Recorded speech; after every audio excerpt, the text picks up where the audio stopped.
వీక్షకులందరికీ నమస్కారం. జనవరి నెల 15వ తారీఖు మకర సంక్రమణం. అది పుణ్యకాలం. సూర్యుడు తన యొక్క దక్షిణ దిక్కు సంచారాన్ని వదిలిపెట్టి మరలా ఉత్తరానికి సంచారం చేసేటువంటి పరమ పవిత్రమైనటువంటి కాలం. ఆ సూర్యుని యొక్క మార్పు ద్వారా ద్వాదశ రాశులపై ఆ రవి యొక్క మార్పు ప్రస్ఫుటమైనటువంటి ప్రభావాన్ని చూపెడుతూ ఉంటుంది.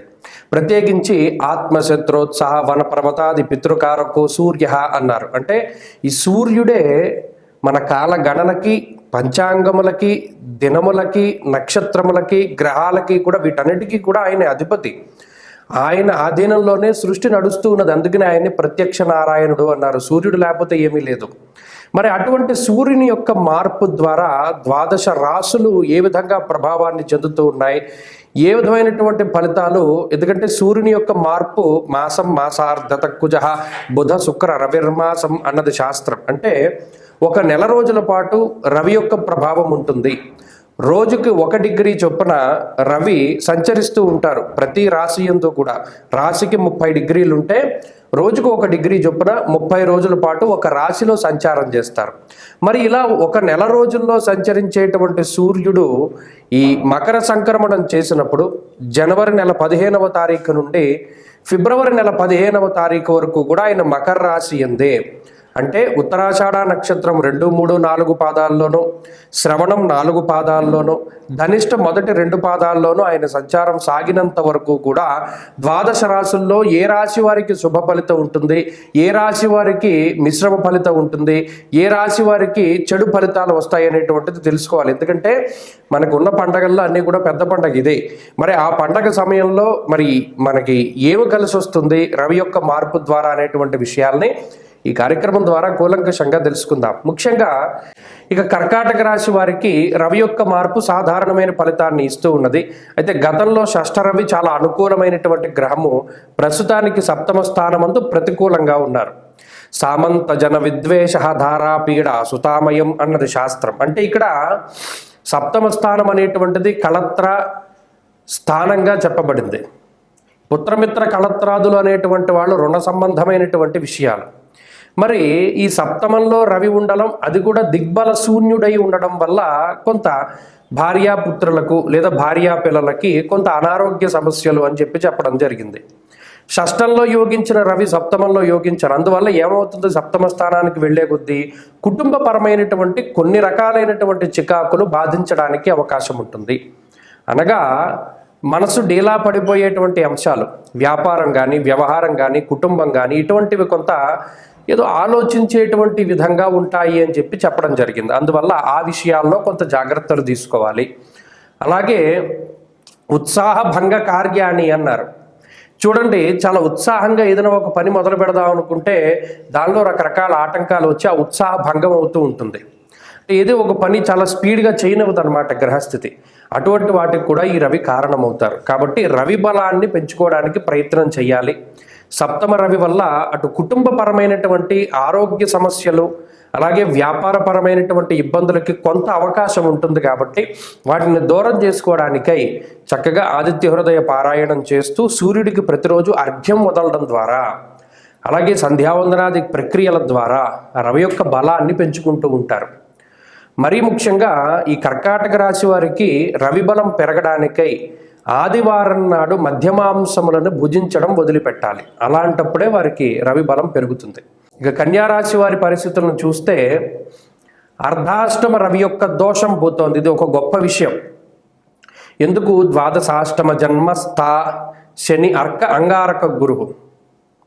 ఇందులో ప్రత్యేకించి చతుర్థాన్ని చెప్పలేకపోయినా అర్ధాష్టమ స్థానము అంటే, చతుర్థ స్థానము అంటే బంధుభావేన బంధుశ్చ గృహం మాతృబలం సుఖం అన్నారు. ఇది చాలా కీలకమైనటువంటి స్థానం. విద్య, ఉద్యోగము, కుటుంబము, తల్లిగారు లేదా సుఖస్థానంగా కూడా దీన్ని అభివర్ణించడం జరిగింది.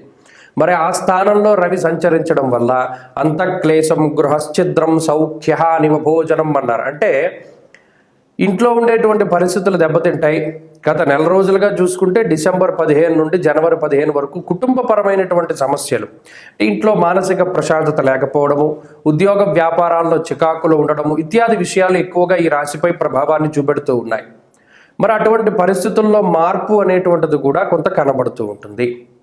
అలాగే పంచమంలోకి రవి ప్రవేశించడం వల్ల శరీరం కొంత ఎక్కువగా జాడ్యంగా ఉంటుంది అన్నారు. అనగా ఏంటి?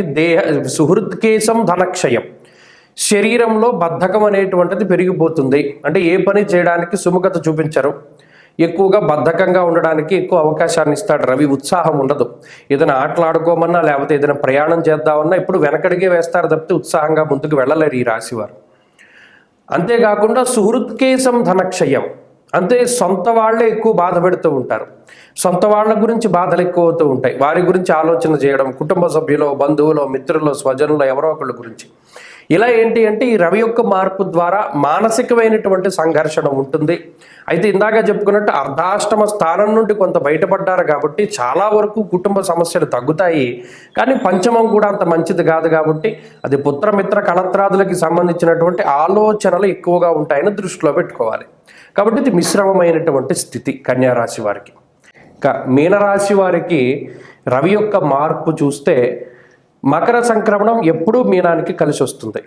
ముఖ్యంగా లాభస్థాన స్థిత రవి లాభస్థానంలో ఉండడం చాలా గొప్ప విషయం. అది ముహూర్తాలకైనా లేకపోతేనేమో ఈ జాతకాదులకైనా గోచారానికైనా ఉపచయ స్థానమందు రవి యొక్క సంచారం, అందులో లాభమందు పూర్ణమైనటువంటి శుభ ఫలితాన్ని మనం ఆశించవచ్చును.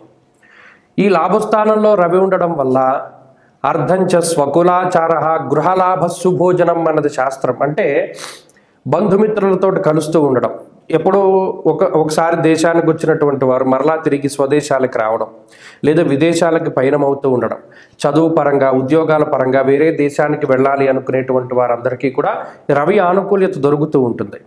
అంతేకాకుండా ఇంట్లో ఏదైనా శుభ కార్యక్రమాలు జరగవలసి ఉన్నా, లేదా బంధుమిత్రులతోటి ఒక చోట కూడుకునే పంక్తి భోజనాలు చేయాలి అన్నా, ఇటువంటి వాటన్నిటికీ కూడా రవి అనుకూలిస్తూ ఉంటారు. ఉత్సాహాన్ని పెంచుతూ, ఆనందాన్ని, ఐశ్వర్యాన్ని, సౌభాగ్యాన్ని పెంచుతూ రవి చాలా గొప్ప ఉపయోగాన్ని కలగజేస్తూ ఉంటారు. అంతేకాకుండా ఉద్యోగాభివృద్ధి, ఆర్థికాభివృద్ధి, ఐశ్వర్యాభివృద్ధి లాంటి అంశాలన్నీ కూడా రవిగ్రహం వల్ల కలుగుతూ ఉంటాయి. అన్ని విధాలుగా కూడా బాగుంటుంది. మీనానికి రవి యొక్క మార్పు, ఈ బలం చాలా ముఖ్యం. ఎందుకంటే మిగతా గ్రహాల యొక్క అనుకూలత చాలా తక్కువగా ఉన్నప్పుడు, ముఖ్యంగా శని రాహువుల యొక్క పీడ ఎక్కువగా ఉన్నప్పుడు రవి అనుకూలించడం అనేటువంటిది చాలా ముఖ్యం.